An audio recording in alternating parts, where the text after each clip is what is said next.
बर्बरिक कौन थे और कैसे बने वे श्री खाटू श्याम बाबा? यह घटना महाभारत के समय की है। अति बलशाली गदाधारी भीम के पुत्र थे घटोत्कच। घटोत्कच और नागकन्या के पुत्र थे बर्बरिक। बर्बरिक बचपन से ही बहुत वीर और महान योद्धा थे। उन्होंने युद्ध कला अपनी माँ और श्री कृष्ण से सीखी थी। बर्बरिक ने महादेव की घोर तपस्या की और शिव जी ने प्रसन्न होकर उन्हें 3 अमोघ बाण वरदान में दिए थे। इसीलिए वो 3 बाणधारी के नाम से प्रसिद्ध हुए। इसी तरह अग्निदेव से उन्होंने धनुष प्राप्त किया था, जो उन्हें तीनों लोकों में विजयी बना सकता था। जब महाभारत का युद्ध निश्चित हो गया तो बर्बरिक की भी युद्ध में हिस्सा लेने की इच्छा हुई। जब वे आशीर्वाद लेने माँ के पास पहुँचे तो माँ ने उनसे हारे हुए पक्ष का साथ देने का वचन लिया। बर्बरिक दुनिया के सर्वश्रेष्ठ धनुर्धर थे। बर्बरिक के लिए 3 बाण ही काफी थे, जिसके बल पर वे कौरवों और पांडवों की पूरी सेना को समाप्त कर सकते थे। युद्ध के मैदान में भीम पौत्र बर्बरिक दोनों खेमों के मध्य बिंदु एक पीपल के वृक्ष के नीचे खड़े हो गए और यह घोषणा कर डाली कि मैं उस पक्ष की तरफ से लड़ूंगा जो हार रहा होगा। बर्बरिक की इस घोषणा से कृष्ण चिंतित हो गए। भीम के पौत्र बर्बरिक के समक्ष जब अर्जुन तथा भगवान श्री कृष्ण उनकी वीरता का चमत्कार देखने के लिए उपस्थित हुए, तब बर्बरिक ने अपनी वीरता का एक छोटा सा नमूना मात्र ही दिखाया। कृष्ण ने कहा कि यह जो वृक्ष है, इसके सारे पत्तों को एक ही तीर से छेद दो तो मैं मान जाऊंगा।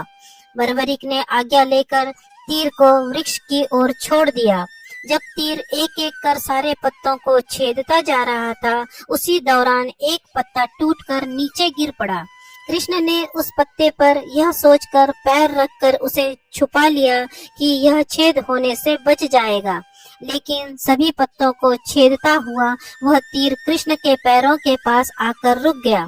तब बर्बरिक ने कहा कि प्रभु, आपके पैर के नीचे एक पत्ता दबा है, कृपया पैर हटा लीजिए, क्योंकि मैंने तीर को सिर्फ पत्तों को छेदने की आज्ञा दे रखी है, आपके पैर को छेदने की नहीं। उनके इस चमत्कार को देखकर कृष्ण चिंतित हो गए।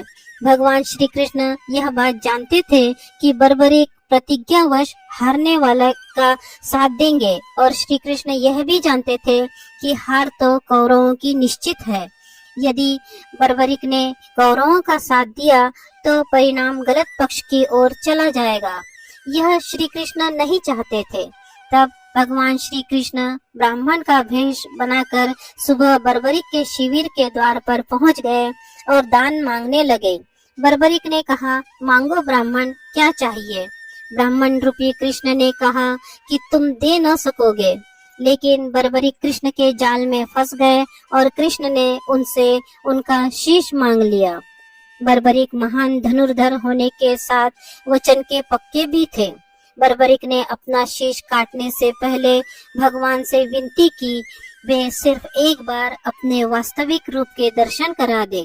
भगवान कृष्ण ने उनकी विनती स्वीकार कर ली और अन्य कोई इच्छा बतलाने को कहा।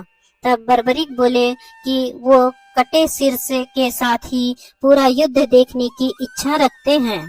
श्री कृष्ण ने उनकी इस इच्छा को पूर्ण किया और बर्बरिक का सिर समीप ही एक पहाड़ी, जिसे खाटू कहा जाता था, वहां स्थापित कर दिया।